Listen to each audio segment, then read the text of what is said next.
There's use going on at this present time? Who are you talking to? To you, Whitney.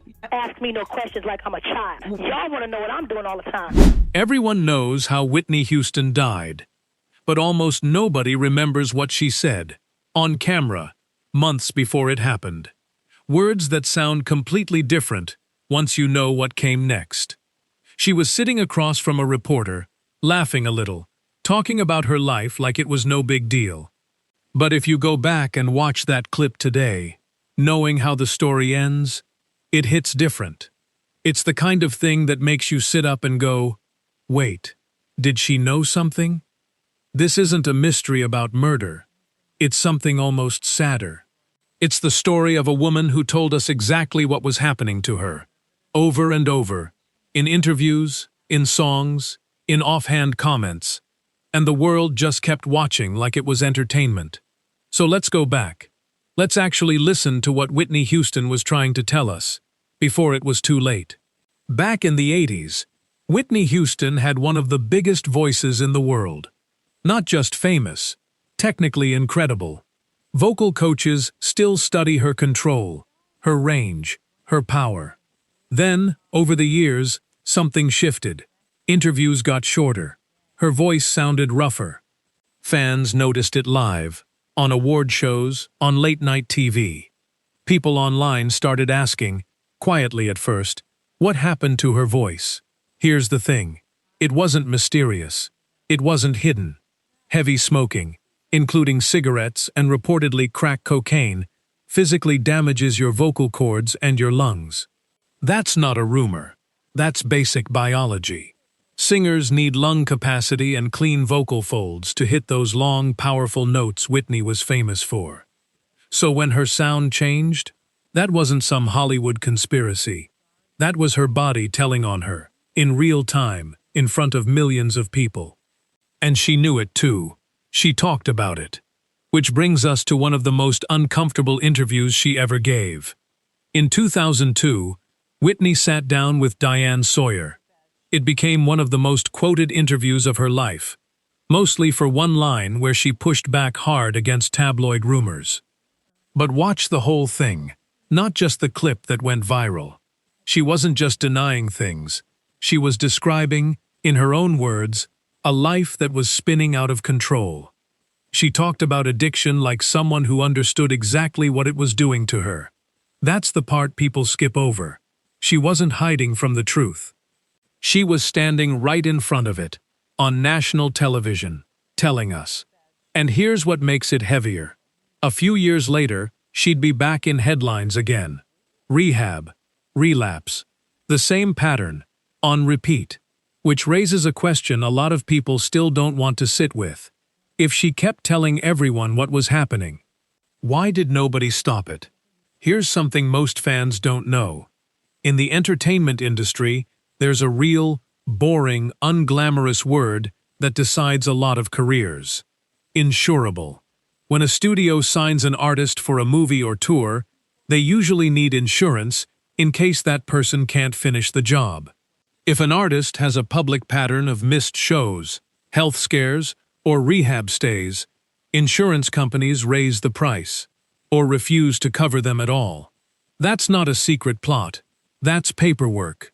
But it's brutal in its own quiet way, because it means an artist's addiction doesn't just hurt them personally, it starts closing doors professionally too. Whitney was aware of this. It comes up in interviews from that era. People around her literally use the word insurable when talking about her future projects. So picture that pressure. Imagine being sick, being watched by millions, and also knowing your paycheck depends on hiding how sick you actually are. That pressure doesn't just disappear. It follows you home. Then there's Bobbi Brown. Their marriage became tabloid gold for over a decade, and both of them, at different points, spoke publicly about using drugs together during that time. Not as an accusation from outside, from their own mouths. It's easy to reduce it to headlines and jokes. But strip that away, and what you actually have is two people, both famous, both struggling with addiction, married to each other, which meant neither one had steady ground to stand on. There was no outside villain forcing that. It was two real human struggles colliding. In public, with cameras everywhere. And it's worth sitting with that for a second, because it's so much sadder than any conspiracy theory. Real life doesn't need a mastermind. Sometimes it's just two people who needed help, surrounded by people who wanted a headline instead. So, how did it end?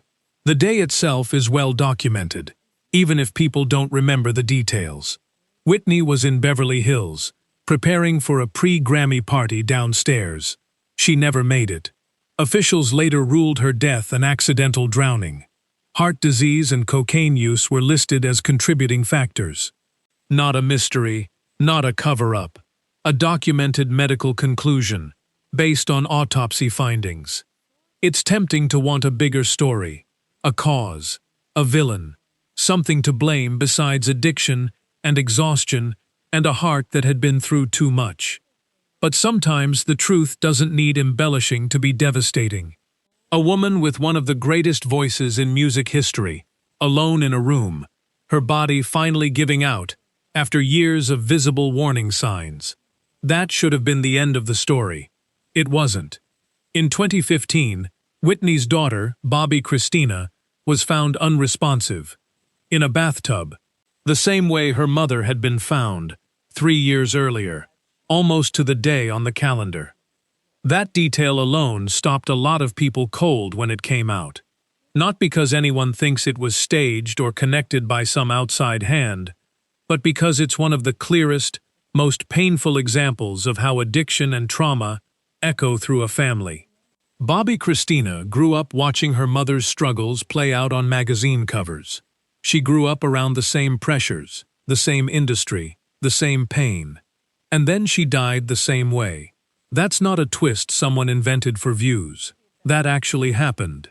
And it says more about generational trauma than any rumor ever could. So back to that interview. The one where Whitney was laughing, talking about her life like it was nothing. Knowing everything now, her health, the pressure, the marriage, what happened to her daughter. That laugh sounds different, doesn't it? She wasn't hiding a secret plot. She was living an open one. She told interviewers. She told audiences.